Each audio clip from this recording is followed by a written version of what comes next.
What's up, everyone? Before we start, I just want to give you guys a quick disclaimer. Everything said in this video is just gonna be my opinions, and none of this is any sort of advice for you guys. So take it with a pinch of salt, and things might be very different for you. So do keep that in mind. And I would like to say a majority of you guys who are going to be watching me are in the same age bracket as me, so I'll be talking from that perspective, somewhere from like 18 to 21, 22 age group. So yeah, bro, all of the things I'm gonna say might sound corny for a lot of people who are grown up and everything, but it's just the perspective of me from my age perspective, so bear with me. Okay, so in this video there's gonna be few segments and there'll be topics which will be divided, so you guys can watch it without getting bored. I'll not be mixing things up, so you can jump to the timestamps if you want to see that too. Starting off the video, these are the types of people everyone should be avoiding. These are the behaviors everyone should be avoiding basically. First up is gonna be people who lie, liars. This is gonna be a big no-no because this is gonna be the root cause of literally everything else in the relationship life. If a person lies a lot, things are gonna go downhill very quickly.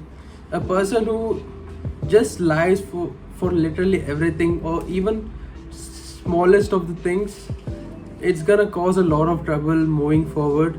Lying is gonna be the root cause of creating trust issues and everything. So people who lie are gonna create a lot of trouble moving forward. Let's say you ask them about their whereabouts and they just give you something of a vague answer, or tell you they're somewhere else. In reality they're somewhere else, and later when you find out, you know, even if it's not a big issue, it's gonna create a lot of trust issues moving forward. So liars, a big no-no. Next up is gonna be, make sure the person has enough time for a committed relationship. Make sure the other person has time for you. Being friends and being in a relationship is gonna be completely different. Whether it's communicating, texting, calling, meeting each other, everything.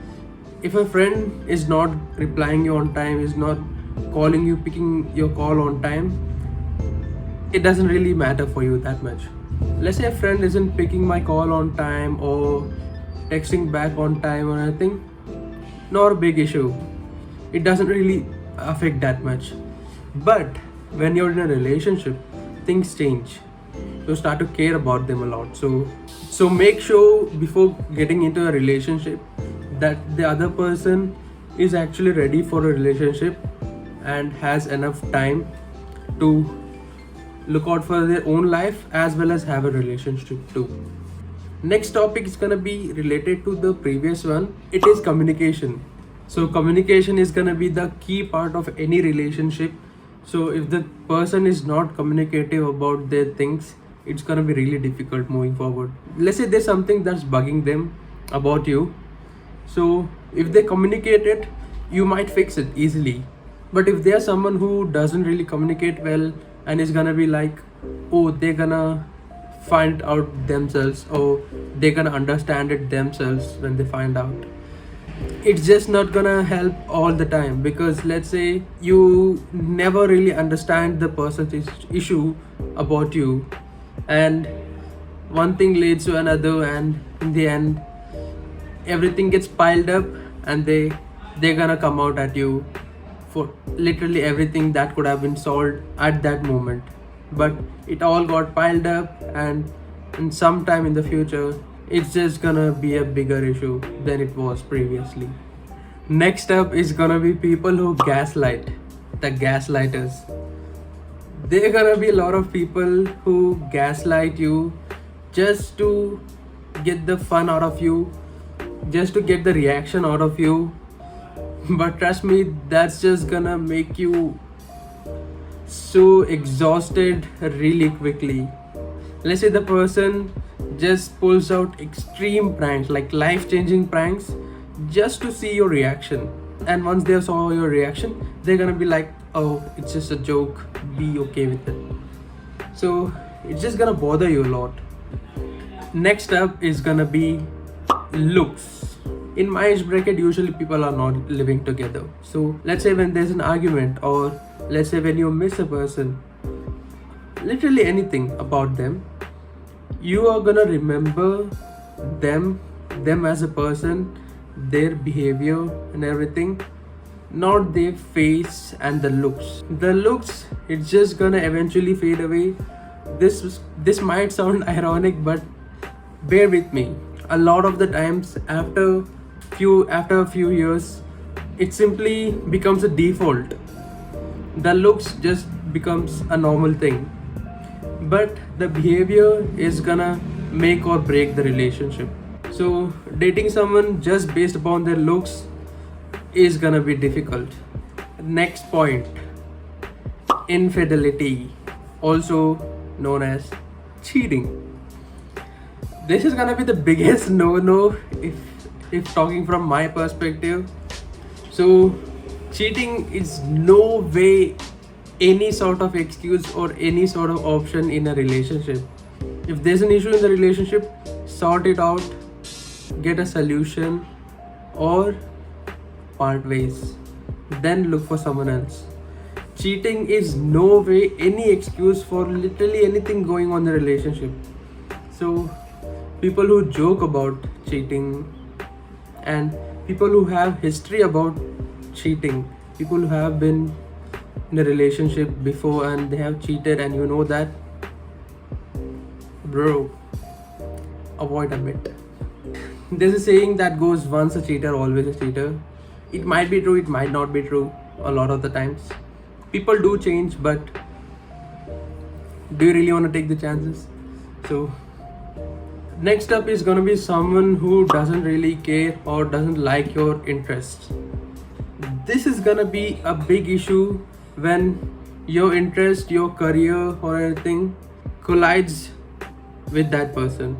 Let's say you like hobby A and that person doesn't like hobby A, or career path A, that person doesn't like the career path A. So once this collides, it's gonna be really hard moving forward, because you are your first priority. Let's say you like something a lot, you like a hobby a lot, you like an interest a lot, you have a career path you like a lot, and that person doesn't really care. Even if they don't care, it's gonna be somewhat okay. But if they're against that, that's gonna be an issue for you. Be on the same page. Being on the same page is the best thing that could happen. So yeah. Next up is gonna be someone who's ignorant on purpose. As we guys are not living together, or you guys are not meeting each other like literally every day, etc. If you guys are not in real life in person a lot, then this is gonna be a big issue. Let's say there's gonna be a lot of people who are ignorant on purpose. Let's say you send a text and they look at it and they just leave you on maybe A, read, or B, just on delivered. They'll be like, we'll talk to them later, or be ignorant on purpose. They might be pretending to be busy just so you think they're busy. They might be busy, or they don't have a lot of time. Maybe they're trying to try hard to get, or maybe they just like ignorance. They don't care a lot about it. So ignorance is gonna be a big issue. These are all gonna be blah blah blah in the beginning, but once the relationship gets going, it's gonna be an issue moving forward. So yeah, ignorance is gonna be tough.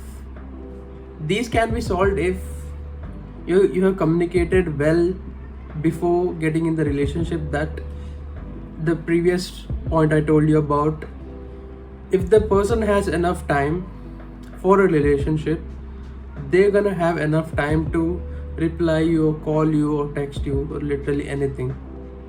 But if they are ignorant, they're gonna do it on purpose. So these 2 points kind of meet. If they have time for a relationship, then ignorance is not gonna be an issue. But if they are ignorant on purpose, even if they have time, they might ignore you on purpose. That's just how a lot of people are. Next up is gonna be people who don't apologize, people who are not apologetic. This is not gonna be a big issue, but this is gonna bug you moving on down the years. People who don't apologize is gonna be an issue because let's say there's an issue which clearly 100% you're not in the wrong, but they end up getting mad for some reason, and after a while they just gonna come back and be like nothing really happened. In reality, they should have apologized to you for creating all the issue which was for nothing. You're not really wrong in that situation, and they're just gonna be like nothing really happened. After a while they're gonna come up or they're gonna text you like literally nothing really happened. So that's gonna be an issue that's gonna bug you later. These things you might brush off in the beginning, but after a while it kind of gets tiring. Sometimes they might not even apologize and make you apologize for their mistakes or the issues they brought up, and they're gonna be mad and you have to go console them for the issues they created. Whew. Next up is gonna be people who are emotionally unavailable. How do I put this together? Let's say you're going through something and you're not really in a best state of mind. You by default expect that person to be emotionally available for you. But if they are someone who's gonna be like, I'll be back when you're done, I'll be back when you're sorted off everything, that's just not gonna work in the longer run. So yeah, emotionally available is gonna be okay or no for a lot of people. If they're like, I'll give you space, come back when you're all set, that's a big okay for a lot of people because a lot of them require space. But for a lot of people, when they're going through something, their loved one trying to console them, trying to comfort them is gonna be something they're looking for. So yeah, this is gonna be a big okay for a lot of people, big no for a lot of people. So yeah, this is subjective. Moving to the next segment of the video, this part is gonna be when you're about to get into the relationship or you're thinking of getting into the relationship. Let's say you meet a person or you like them or anything. It's best to get to know them beforehand or be friends with them for a while before getting into an actual relationship with them. During this phase, you can actually experiment with all of the things I told you previously. In real time, you can check if they are liars, if they are gaslighters, if you're going into relationship just for the looks. Do they have enough time for an actual relationship? Do they actually like your interest too? Or is your interest colliding and might bring up issues later? Are they ignorant? Do they apologize for their mistakes? Or are they emotionally available? All of these you can experiment, check when you're in this phase of like being friends or being close to them. So once you've gotten all of this, you can next move on to ask them if they are willing to be in a relationship. So yeah, next segment is gonna be things we should be avoiding when actually we already got into a relationship. First up, the biggest no-no is complaining about your family or even maybe your friends to them. Let's say if that person doesn't really personally know your family or maybe on friends at that point. Let's say you're complaining about some family member of yours to them. For them, they're only seeing the bad part, the complaint part of your family member or your friend. So they're gonna automatically assume that they might not be a good personality. But in reality, you just maybe complain about one thing. But for them, in their perspective, if they have never met this person, they're gonna have a bad impression. So complaining about people to them, if they don't know this person especially, is gonna be problematic. This is gonna create a bad image of this person in their mind. So yeah. Next up, this is the biggest problem we should all avoid. making that person, making your significant other the first priority. But in reality, you should be your first priority. If you make someone else your first priority, everything's gonna be a bit boring without them. Let's say whenever the person is not around, or in worst case scenario, I don't wish this happens to anyone, but if you guys end up breaking up and you have already made them your priority, you're gonna feel so left out on literally anything in your life. Let's say not even just break up. Let's say your significant other isn't around. Maybe they are somewhere else. So when they are not around, you're gonna feel so left out on the things you actually like doing. So yeah, making them your first priority is gonna be a bit harsh on yourself, because when they are not around, you're gonna feel a lot left out. Next point is gonna be a bit related to the previous one. Let's say you share literally everything, every interest, every hobby, the artist you like, the movies you like, literally everything. If you share everything that with that person, once if you guys break up, I don't wish that to happen, but if that happens after the breakup, whenever you're trying to do that thing, let's say you listen to an artist, you used to share the artist with them. So whenever you guys are together or anything, you're gonna listen to them and everything. So once after the breakup, when you're going to listen to the same artist or anything, you're gonna start to miss them a lot. So it's best to keep a few things for yourself and not actually sharing a lot of things with them. Let's say you like painting, and for a while you have been painting with them only.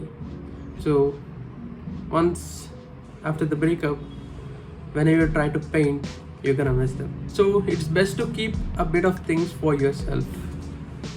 The last point, and this is the best point I can think of, is I literally tell this to a lot of people in my life, that do not keep expectations from literally, not even in your relationship, literally anyone in your life. Don't keep expectations, or maybe if you want to you can, but I'll tell you what will happen is, let's say you give a person time or a present or a gift or your love, literally anything, and you're expecting them to do the same for you or give the same thing back to you. When you do this, there'll be two outcomes. One, if they do, you're gonna be somewhat happy because you somewhat expected them to do it. And two, if they don't do it, it's gonna be really, really painful for you. So keeping zero expectation or keeping no expectation, like negative expectation, is somewhat okay to me. Let's say I give someone my time, my love, my gift, my present, literally anything, and then I don't expect anything from them, anything return from them. In this, there are gonna be two outcomes too. One, out of ordinary, because I didn't expect, they might do things back to me as well. They might show love to me. They might give presents to me. So that's gonna be a big surprise for me because I didn't expect them to do it. Two, unfortunately, they don't really do it. In this case, still doesn't really matter because you had zero expectations from them. So it doesn't really negatively impact you or even positively impact you. It's just not gonna impact you at all because you had zero expectation from them. Hopefully this video made somewhat of a difference for you guys. And again, this is not any advice or anything. These are just my opinions. Take it with a pinch of salt, and whatever I said is not gonna be true for a lot of people, but it might be for a lot of people. These are all my opinions. Do comment your opinions in this. Also do share your opinions in the comments. I'd love to read them. I go through all the comments of mine. So yeah, please do comment your opinions too. Hope you all enjoyed the video so far. We're gonna be bringing a lot more videos in the future. For now, like, share, subscribe, the usual stuff. Bye bye.